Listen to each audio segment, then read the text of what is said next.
Je ne sais pas si elles ont été tendues. Bon, en tous les cas, on a essayé d'exprimer la réalité de la Guyane. Bon, le SIOM, ça n'a pas été fait pour nous, ça n'a pas été fait pour la Guyane spécifiquement. Et moi, je ne vais pas cesser de dire que la Guyane, c'est un pays, qu'on le veuille ou non. C'est la superficie du Portugal, avec une croissance démographique hors norme. Aujourd'hui, on n'aura pas le chaos. On est déjà dans une situation chaotique. 47 assassinats. 47. Nous avons en 5 ans, nous avons eu une augmentation de population sous le seuil de pauvreté qui a augmenté de 23%. Nous sommes passés de 30 à 53%. Et ça continue. Donc en fait, on fait quoi? Alors, soit on continue à faire des petites réformettes, et le SIOM c'est ça, soit on s'engage sur un vrai débat sur qu'est-ce qu'on fait de la Guyane. Et soit l'État est capable, soit il n'est pas capable. Mais il faut qu'il le dise. Voilà. Mais pas du tout, mais c'est ce que je viens de vous dire. Ça ne peut pas répondre à nos attentes. La Guyane, c'est un pays à aménager. Au moment où je vous parle, il y a 40 000 personnes qui ne peuvent pas circuler. 40 000, ça émeut qui ici? Personne. Donc nous, notre job, notre travail, c'est de le dire haut et fort, et deux, c'est aussi chez nous, de prendre les dispositions pour qu'on puisse être responsable chez nous. C'est-à-dire avoir une autonomie la plus large possible.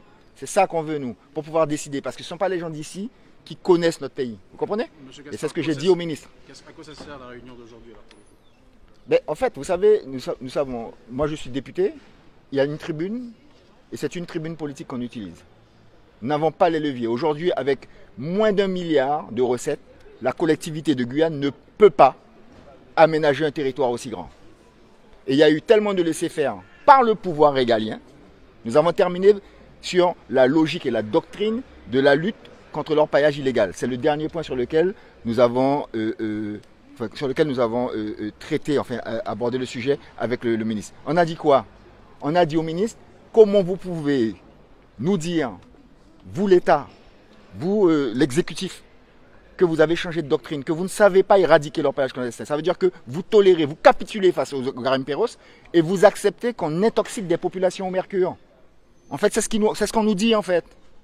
Donc si vous n'êtes pas capable de gérer au moins ça, ce ne sont pas des routes que vous allez faire. Nous avons 7 communes sur 22 qui sont totalement enclavées. Nous sommes en 2023. Et on nous parle de petites réformettes par-ci et par-là. C'est ça le problème en fait. Donc nous, le changement radical qui doit être opéré, c'est maintenant. On a déjà pris du retard. Les cartels de garimperos, ce sont des gens qui brassent des milliards d'euros. Pas des dizaines de millions d'euros. Ce sont des gens qui peuvent corrompre les plus hauts fonctionnaires de l'État en Guyane. À tout moment. Et on le sait. Donc, moi, comme j'ai dit au ministre, ce n'est pas de l'émotion. Moi, mon rôle politique, c'est de dire la réalité, des éléments qui sont factuels. En 500 ans de présence française, il y a eu 500 km de route nationale de fait. Vous vous rendez compte, ça n'existe nulle part ailleurs. La Guyane, c'est le territoire de nulle part ailleurs. Par contre, pour les intérêts du spatial, la décision a été prise dans les années 60 et en très peu de temps, on a fait quelque chose d'extraordinaire. Avec des retombées très faibles pour la Guyane. Donc à un moment donné, il faut dire, halte là, stop.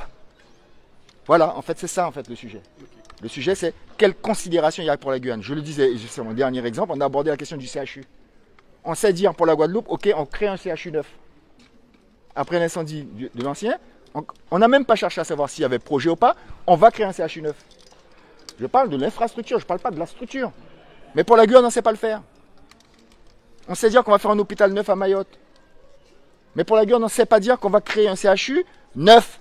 On va investir 600, 700 millions d'euros pour avoir un plateau technique, pour éviter les évacuations sanitaires, pour éviter que les gens meurent.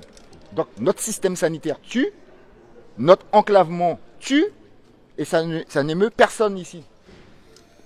Donc dites-nous si vous voulez faire ou pas. Si vous ne savez pas faire, on va faire nous-mêmes. Mais laissez-nous faire. Permettez-nous d'avoir accès à nos ressources minières. Parce que la Guyane, vous savez qu'il y a du manganèse, de la tantalite, du diamant, de la bauxite. On a tout en Guyane. Mais on ne peut pas bénéficier de ces recettes.